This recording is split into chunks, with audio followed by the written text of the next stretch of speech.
ٹیپو سلطان کی پوری کہانی۔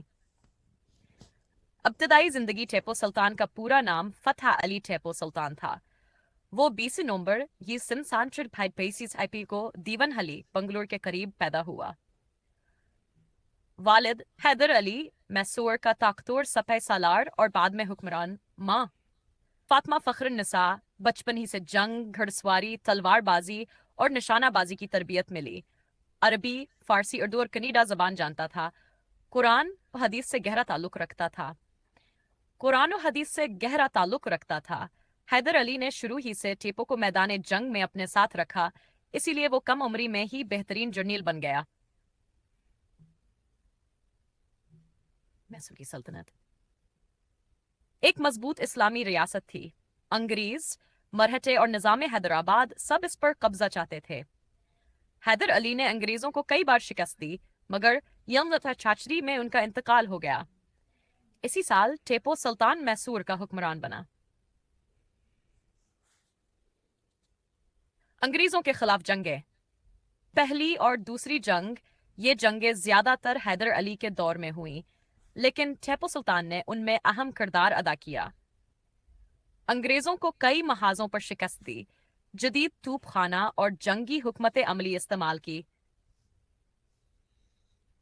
تیسری میسور جنگ تھی یہ جنگ ٹیپو سلطان بمقابلہ انگریز پلس مرہٹے نظام حیدرآباد تھی۔ انگریز جنرل لارڈ کارنوالس تھا، دشمن تعداد میں زیادہ تھے، سخت لڑائی ہوئی۔ آخرکار ٹیپو کو معاہدہ سرنگاپٹم تھازرے کرنا پڑا۔ دل توڑ دینے والا واقعہ۔ معاہدے کی ضمانت کے لیے ٹیپو سلطان کو اپنے 2 کمسن بیٹے انگریزوں کے حوالے کرنے پڑے، لیکن اس نے دین اور ریاست پر سمجھوتا نہیں کیا۔ اصلاحات اور ترقی جنگ کے باوجود ٹیپو سلطان نے ریاست کو مضبوط کیا۔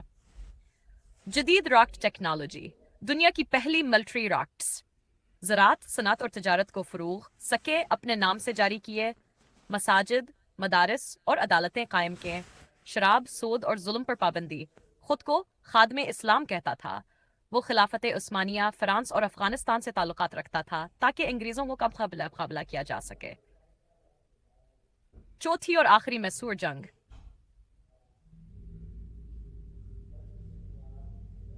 انگریز ٹیپو سلطان سے سخت خوفزدہ تھے کیونکہ وہ نہ جھکتا تھا، نہ غلامی قبول کرتا تھا۔ لارڈ ویلزلی نے مکمل تیاری سے حملہ کیا۔ جنگ سرنگاپٹم، تاریخ 4 مئی 1999، جگہ قلعہ سرنگاپٹم۔ انگریز فوج اندر گھس آئے۔ ٹیپو سلطان نے کہا، اوپن کوٹ، جب تک ایک سپاہی زندہ ہے جنگ جاری رہے گی، کلوز کوٹ۔ وہ خود تلوار ہاتھ میں لے کر لڑا، گولی لگی، زخمی ہوا، مگر پیچھے نہیں ہٹا۔ آخرکار قلعے کے دروازے کے قریب شہید ہو گیا۔ شہادت کے بعد انگریزوں نے اس کی لاش تلاش کی، اس کی جیب سے تلوار اور اس کی شہادت کے بعد جب انگریزوں نے اس کی لاش کی تلاشی لی تو اس کی جیب سے تلوار اور قرآن پاک ملا۔ یہ منظر خود اس بات کی گواہی تھا کہ وہ دین اور جہاد کے راستے پر قائم تھا۔ کہا جاتا ہے کہ اس موقع پر ایک انگریز جنرل نے افسوس سے کہا، آج ہندوستان ہم سے چھن گیا۔ یعنی انگریز یہ جانتے تھے کہ ٹیپو سلطان ان کے لیے سب سے بڑی رکاوٹ تھا۔ ٹیپو سلطان کا مشہور قول آج بھی زندہ ہے، شیر کی 1 دن کی زندگی گیدڑ کی 100 سالہ زندگی سے بہتر ہے۔ نتیجتاً ٹیپو سلطان ایک ایسا حکمران تھا جس نے غلامی قبول نہیں کی، انگریز سامراج کے خلاف آخری مضبوط دیوار بن کر کھڑا رہا۔ وہ ایک سچا مسلمان، بہادر سپاہی اور عادل بادشاہ تھا۔ آج بھی ٹیپو سلطان آزادی، غیرت اور قربانی کی زندہ علامت ہے۔